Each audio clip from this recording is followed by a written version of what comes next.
Hello everyone, welcome to class 6 science chapter 4 sorting the materials volume 3. Let's start. Solubility of solid in water. Water में किसी भी solid material की solubility इसके बारे में हम पढ़ेंगे. Solid materials that dissolve in water are said to be soluble in water. वो सॉलिड मटेरियल जो कि वाटर में डिसॉल्व हो जाते हैं यानी घुल जाते हैं वो सॉल्युबल कहलाते हैं. And solid material that do not dissolve in water are said to be insoluble in water. और वो सॉलिड मटेरियल जो कि वाटर में नहीं घुल पाते हैं वो इनसॉल्युबल मटेरियल कहलाते हैं. For example sugar can be dissolved, so sugar is soluble in water and sand cannot be dissolved, that is why sand is insoluble in water. Now activity 6, to observe the solubility of various solid substances in water. अब different solid substance है उनका हमको water में solubility check करनी है. Things needed, इसमें आपको क्या क्या चीज़ों की ज़रूरत है. 5 test tube, a spoon, a test tube stand, water, common salt, chalk powder, plastic, copper sulfate and washing soda. इतनी चीज़ों की आपको ज़रूरत है. मेथड यानी कि प्रोसेस क्या है. Take 5 test tube and add small a small amount or half a spoonful of common salt on the first test tube. आपको क्या करना है, 5 टेस्ट ट्यूब लेने हैं.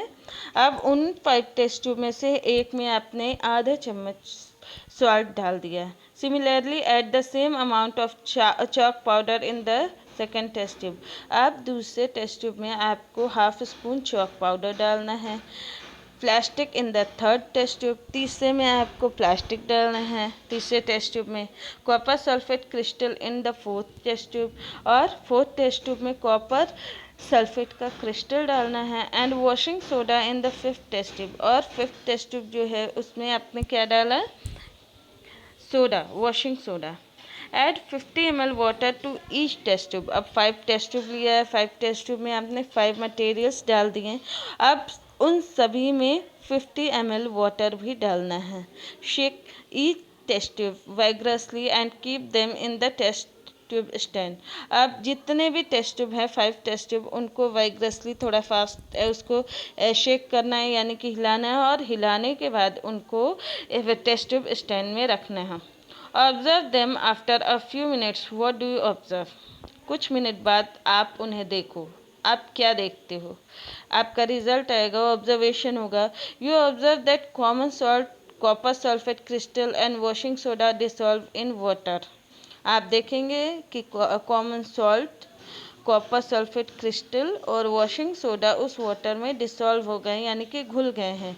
Whereas chalk powder and plastic do not dissolve in water. जबकि chalk powder और plastic उस test में डिसॉल्व नहीं हुए या वाटर में डिसॉल्व नहीं हुए हैं. तो conclusion, what is conclusion or result. Some solid substances dissolve in water whereas some do not. इसका रिजल्ट ये मिलता है कि कुछ सॉलिड सब्सटेंस जो होते हैं वाटर में डिसॉल्व हो जाते हैं जबकि कुछ नहीं होते हैं. B, solubility of liquid in water. अब कुछ ऐसे भी लिक्विड भी होते हैं जो कि उनकी सॉल्युबिलिटी क्या इफ़ेक्ट डालती है वाटर पे. Let us now observe the solubility of some liquid in water by performing the following activity. अब हम एक्टिविटी करेंगे और एक्टिविटी करने के बाद देखेंगे कि कुछ ऐसी लिक्विड है उनका उनकी सॉल्युबिलिटी का वाटर पर क्या इफ़ेक्ट होता है. So activity 7, to observe the solubility of various liquid in water. आपको वेरियस डिफरेंट लिक्विड जो हैं उनकी सॉल्युबिलिटी वाटर में चेक करनी है. थिंग्स नीडेड, आपको किस चीज़ों की ज़रूरत होती है. 5 test tube, a test tube stand, water, glycerine, kerosene oil, vinegar, mustard oil, alcohol and a dropper. इतनी चीज़ों की आपको ज़रूरत होती है. Method, take 5 test tube and fill half of each of them with water. आपको 5 टेस्ट ट्यूब लेने हैं. जैसे कि आपने देखिए यहाँ पे ये टेस्ट ट्यूब दिख रहे हैं, ओके, तो ऐसे ही आपको 5 टेस्ट ट्यूब लेने हैं। अब उन सभी में हाफ वाटर फिल कर देना है। Add some glycerine drops of the first test tube. First test tube में आपको ग्लिसरीन के कुछ ड्रॉप फिल कर देने हैं। Similarly added few drops of kerosene oil in the second test tube. दूसरे टेस्ट ट्यूब में आपको केरोसिन ऑयल डाल देने हैं। A few drops of vinegar in third test tube। Third test tube में विनेगर के कुछ ड्रॉप्स डालने हैं। A few drop of mustard oil in the fourth test tube. Fourth test tube में मस्टर्ड ऑयल के कुछ ड्रॉप्स डालने हैं। मस्टर्ड ऑयल यानी कि सरसों का तेल। And a few drop of alcohol in the fifth test tube। और फिफ्थ टेस्ट ट्यूब में कुछ अल्कोहल का अमाउंट ऐड करना है। Shake each test tube vigorously and place them in test tube stand. अब जितने भी टेस्ट ट्यूब हैं उन सभी को वाइग्रसली यानी वेरी फास्ट उन्हें शेक करो, हिलाओ, और हिलाने के बाद उन्हें टेस्ट ट्यूब स्टैंड में रख दो। Allow the test tube to stand for some time and observe. अब इन टेस्ट ट्यूब को थोड़ी समय के लिए रेस्ट पोजीशन में रखो और उसके बाद आप उन्हें ऑब्जर्व करो यानी कि देखो। Now what's your observation? You observe that liquid like glycerine, vinegar and alcohol have completely mixed with water, whereas liquids like kerosene oil and mustard oil do not mix with water। आप देखते हैं कि glycerine, vinegar और alcohol ये जो liquid थे ये water में अच्छी तरीके से मिक्स हो जाते हैं, जबकि केरोसिन ऑयल और मस्टर्ड ऑयल उस वाटर में मिक्सअप नहीं होते हैं, वो वाटर के ऊपर फ्लोट करने लगते हैं यानी कि तैरने लगते हैं। They form a separate layer, वो एक अलग से लेयर बनाते हैं। Okay, From the above activity, we conclude that some liquid completely mixed with water and they are miscible in water। ये एक्टिविटी करने के बाद हमने देखा कि कुछ ऐसे लिक्विड होते हैं जो कि वाटर में पूरी तरीके से मिक्सअप हो जाते हैं, और ऐसे लिक्विड जो वाटर में पूरी तरह से मिक्सअप हो जाते हैं मिसिबल कहलाते हैं, miscible in water. And some other do not mix with water and form a separate layer and they are immiscible in water. और उनमें से कुछ ऐसे भी थे जो कि वाटर में मिक्सअप नहीं होते हैं, लिक्विड तो हैं लेकिन लिक्विड होने के बावजूद वो वाटर में मिक्सअप नहीं हो पाते हैं और अपनी एक अलग लेयर बनाते हैं। ऐसे लिक्विड मटेरियल को हम इमिसिबल इन वाटर कहते हैं। Okay, now third, solubility of gases in water. अब गैस की सॉल्युबिलिटी जो होती है वो वाटर में किस तरीके से होती है। Some gases are soluble in water whereas some are not. कुछ गैसेस जो होते हैं वाटर में सॉल्युबल होते हैं जबकि कुछ नहीं होते हैं। Usually water contains a small quantity of some gases like oxygen dissolve in dissolve state. अक्सर करके वाटर में कुछ गैसेस जो होते हैं उनकी स्मॉल क्वांटिटी प्रेजेंट होते हैं, उनमें घुली होती है। अभी आपने इसके पहले पढ़ा था H2O। वाटर का फॉर्मूला होता है H2O। It means water is made up of hydrogen and oxygen. Oxygen क्या होती है, एक गैस होती है, ठीक है। तो वाटर में ऑक्सीजन जो होते हैं डिसॉल्व फॉर्म में यानी घुले हुए होते हैं। Plants and animals that live in water use the oxygen dissolved in water for their survival। वो प्लांट्स या एनिमल जो कि वाटर में रहते हैं वो अपने आप को सरवाइव करने के लिए, जिंदा रहने के लिए उस वाटर में डिसॉल्व ऑक्सीजन को लेते हैं। Gases like nitrogen, hydrogen and मास्ट गैस यानी कि methane do not dissolve in water. Nitrogen, hydrogen और मास गैस यानी कि मीथेन गैस जो होती है ये वाटर में डिसॉल्व नहीं होते हैं। So they are insoluble in water, और इसीलिए ये वाटर में इनसॉल्युबल होते हैं। डू यू नो, क्या आप जानते हैं cold drinks are a mixture of carbon dioxide gas in water. Cold drink जो होते हैं उसमें गैस होती है, मिक्स होती है। कौन सी गैस होती है, carbon dioxide. And these drinks are also called carbonated drinks, और इसीलिए कार्बन डाइऑक्साइड उस कोल्ड ड्रिंक में प्रेजेंट होती है, इसीलिए उस ड्रिंक को कार्बोनेटेड ड्रिंक भी कहते हैं। Now MCQs, tick the correct option. First point, the material that can be compressed easily are called, वो मटेरियल जिसे हम ईजीली कंप्रेस कर सकते हैं, दबा सकते हैं, वो क्या कहलाते हैं? Option is C, soft material, soft material कहलाते हैं। Second, sugar is, sugar water में क्या होता है? डिसॉल्व हो जाता है, that is why sugar is soluble in water, first A, okay, soluble. ना फिफ्थ, स्टेट, अब हम बात करेंगे स्टेट की। Most of the material are grouped on the basis of their physical state into solid, liquid और gas. ज़्यादातर material की grouping की जाती है उनके फिजिकल स्टेट यानी बाहर से वो कैसे दिखते हैं उसके बेसिस पे, यानी कि सॉलिड, लिक्विड या गैस के बेसिस पे उनकी हम ग्रुपिंग करते हैं। The main differences between these three states are given in table. यहाँ पे डिफरेंट स्टेट्स के जो डिफरेंसेस दिए हुए हैं ये हैं, ठीक है। Solid, liquid and gas. Shape की पहले जो है शेप की बात करते हैं। सॉलिड की डिफाइनाइट शेप होता है, लिक्विड का कोई डिफाइनाइट शेप नहीं होता है, ठीक है। वो जिस भी बर्तन में रखा जाता है वो उसी का शेप ले लेता है, और गैस का कोई शेप होता ही नहीं है। वॉल्यूम सॉलिड का फिक्स होता है, लिक्विड का फिक्स होता है, गैस का फिक्स नहीं होता है।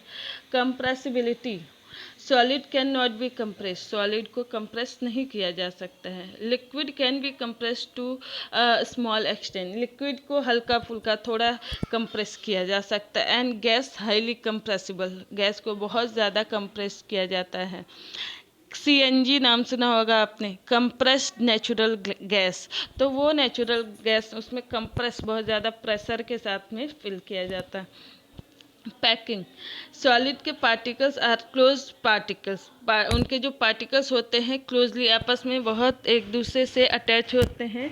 Liquid particles are less closely packed in comparison to solid, और लिक्विड जो होते हैं वो उनके कंपैरिजन में सॉलिड के कंपैरिजन में इनके पार्टिकल जो होते हैं थोड़े दूर होते हैं, और गैस के जो होते हैं वो पार्टिकल्स बहुत ही दूर होते हैं, okay. 6 point, now floating and sinking. Float करना मतलब तैरना, और सिंक करना यानी कि डूब जाना। Take a coin and a leaf, एक कॉइन लो यानी कि सिक्का और एक लीफ पत्ती। Put them in a beaker half filled with water, अब इन दोनों को एक बीकर में डालो जिसमें कि हाफ वो वाटर से भरा हुआ हो। What do you observe? आपने क्या देखा? You observe that the coin sinks in water while the leaf floats on it. आपने देखा कि कॉइन उस वाटर में सिंक कर गया यानी कि डूब गया, जबकि लीफ उस पर फ्लोट कर रहा है, तैर कर रहा है। Coin is heavier than water, that is why it sinks in water. Coin उस वाटर से हैवी होता है और इसीलिए वो वाटर में डूब जाता है। Leaf being lighter than water floats on it, leaf जो होते हैं वो वाटर से हल्के होते हैं इसीलिए वो वाटर पे फ्लोट करते हैं यानी कि तैरते हैं।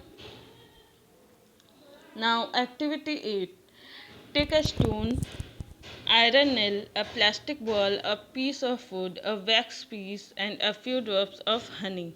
आपको स्टोन, आयरन नेल यानी कि लोहे की कील, प्लास्टिक का बॉल, वुड का एक टुकड़ा, वैक्स यानी कि मोम का पीस और हनी के कुछ ड्रॉप लेने हैं।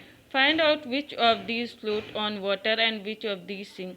आप इसको वाटर में डालिए 1 बाय 1 और देखिए कि इनमें से कौन वाटर पे फ्लोट करता है, कौन सा मटेरियल वाटर में सिंक करता है यानी कि डूब जाता है। Also check what happens when you place these material in another liquid like oil, और यही सारे मटेरियल अगर आप दूसरे लिक्विड जैसे कि ऑयल में डालते हैं तब क्या इफ़ेक्ट होते हैं, okay. Now 7th, transparency. Transparency मतलब होता है कि ट्रांसपेरेंसी का मतलब होता है एक तरफ से दूसरी तरफ दिखाई देना यानी कि इन हिंदी पारदर्शी, ठीक है। Hold a glass tumbler in front of your eyes, एक कांच की ग्लास अपने आँख के सामने पकड़ लो। सी टू इट, आप इस से दूसरी तरफ देखो। You can see all the objects through it. आप इससे दूसरी तरफ जितने भी ऑब्जेक्ट हैं आप उन्हें देख सकते हो। Okay, the material through which we can see the object clearly are called transparent material and this property of material is called transparency. हर वो मटेरियल जिससे हम एक तरफ से दूसरी तरफ देख सकते हैं उन मटेरियल को हम ट्रांसपेरेंट मटेरियल कहते हैं।